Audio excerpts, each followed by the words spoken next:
Next, you want to have negative qualifiers. A negative qualifier is something that repels people. When I hired my personal secretary, I called it a secretary. Is secretary an offensive term to some people? Yes. Yes, it is. Do I want to hire those people as my servant for personal needs? In a good way? No. Okay. I want to hire people who aren't offended by the fact that they are doing what I would like to do regardless of what it is within ethical bounds, right? So put in words that would repel the people you want to repel. But then also include what I call strategic attractors. Strategic attractors. These are words or phrases that are, it's really more of a marketing thing, like a copywriting thing, but it's like, the super happy was an example. It's very strategic. It's not really part of the job, it just sets it apart. So that attracts people, and when I hired my product manager for my business 4 years ago or so, he eventually became a partner of mine, and my microphone's cutting out a little bit, I think. I put in the ad post, I wanted someone who could eat chaos for breakfast, because our business has tons of chaos. That scares some people, but it attracts the people I like. Okay, now I'm going to reveal to you now the product that you're going to get for $1. Okay, now some of you have seen this product. Some of you may already be subscribers. If you are, you no longer have to pay me any money. Sound good? If you're not yet a member, we're going to pass out the order forms right now.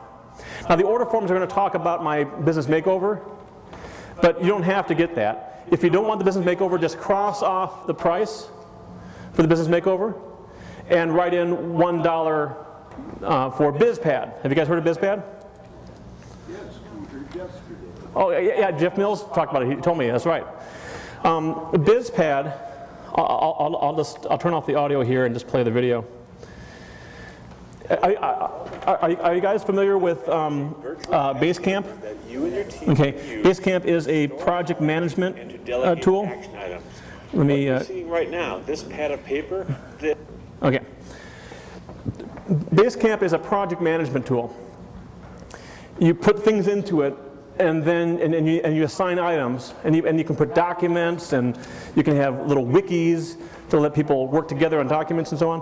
So Basecamp is pretty cool. BizPad does everything that Basecamp does except for time tracking. So if you need time tracking, it doesn't do that. But it's so simple. What you're seeing is BizPad. You can type in items and then assign them to people and have discussions about them. And Jeff Mills is using it. I guess he mentioned it, as you said. So this is for real. It's live. It's running. Okay. So again, on the order forms, if you want BizPad for $1, fill out your credit card. And I'm talking a lifetime membership here. And you know what? I'm going to plus this even more. I'm going to give you 5 lifetime memberships for $1. This normally costs $50 a month. Okay, so I'm going to give you 5 memberships. So in case you have a 5-person team, you can have an account for everybody on your team, and everyone can use this to get more organized. Okay, so is this a good gift for you guys? Yeah. All right. Okay. And now, if you do want the business makeover package, and again to clarify here, I am actually doing the makeovers myself personally. So it'll be you and me on the phone. Okay? And I'm going to work with you as long as it takes until you have a business plan that fits your purpose in life. And if you need to find a purpose, I'll help you find it. Okay? Basically, whatever you need, I'll do for you business-wise for the $5,000 price point. So if you want the makeover, circle that price, because I don't want any confusion. Make sense? Okay, so I'll say this again.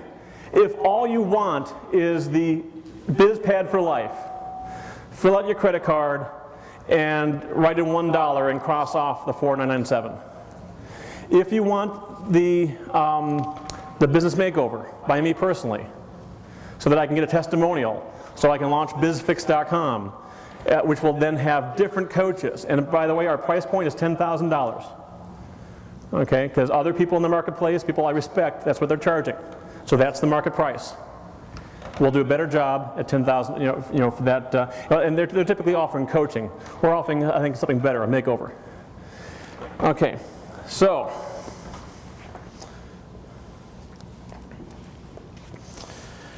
let's go on. If I had one goal for you in your business, it would be to free up your time. This is kind of back to the delegation thing. It would be to free up your time so greatly that then you can step back and think about the larger purpose of your life and the goals of your business. And to help you do that, I want to basically train you on a technique called the theory of constraints. Has anybody ever heard of the theory of constraints? One person. All right, if I had a book, you'd get a book. You get a pad of paper. The theory of constraints is that in any complex system, there's probably one or two log jams. And the word log jam is my word for constraint. Okay? In a complex, imagine a big river that twists and turns and crosses and does all kinds of weird stuff. That's your business. That's your life. That's everyone's business. That's everyone's life. It's big convoluted, and it's like, well, this flows into that, and that flows into this, but this flows into that. And so, like, if this was a visual thing, you'd see where the logs are piling up, right?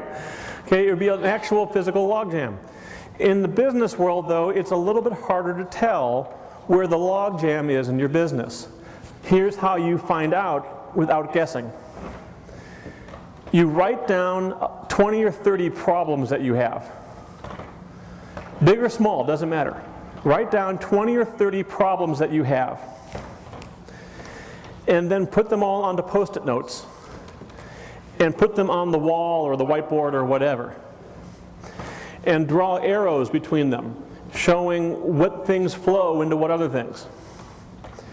So you're going to be drawing a map of this river.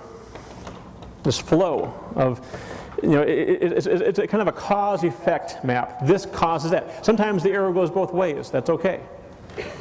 Now, what you're going to find is that a few things pop out. And those few things are your constraints. Those are your log jams. And if you solve those, does that get rid of the log jam?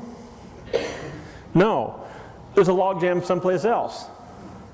So then you redo the process after you figure out what got fixed, and then you do it again. Here's why this is important. As a small business owner especially, do you have a lot of time or a little bit of time? A little bit of time. A lot of money or a little bit of money? A little bit of money. Okay? So you want to use your time and money and energy and focus it very efficiently. It turns out you can make the rest of your business super efficient. It doesn't matter because the log jam is over here. The only work that matters in your business is either the actual log jam you have or protecting against potential log jams, i.e. risk management. Does that make sense? You use risk management to protect yourself, focus on log jams that are actually in your business to grow. To make this really, really simple, chances are, well actually, necessarily, you either have a log jam in your sales and marketing side of your business or in your product and service side of your business, right? Either you have something good to sell and you don't know how to sell it, or you have a good sales and marketing team and campaigns and so on, you're a good marketer, but you don't have the right product to sell for the marketplace. And if messaging is your problem, that's a sales and marketing problem. So if you want to do this really, really simply, just ask yourself, do I have a sales and marketing problem in my business, or a constraint in my business, or do I have a product to sell constraint? Most of you probably have a sales and marketing constraint, in which case ignore your products completely and fix your sales and marketing. Completely. Now, maybe the constraint is that you don't have the right product to sell. Well, then that's the product side. Okay, you mislabeled it. Okay, so that's the theory of constraints, and I've actually used it to solve democracy. Serious? I'm going to be launching a new political website.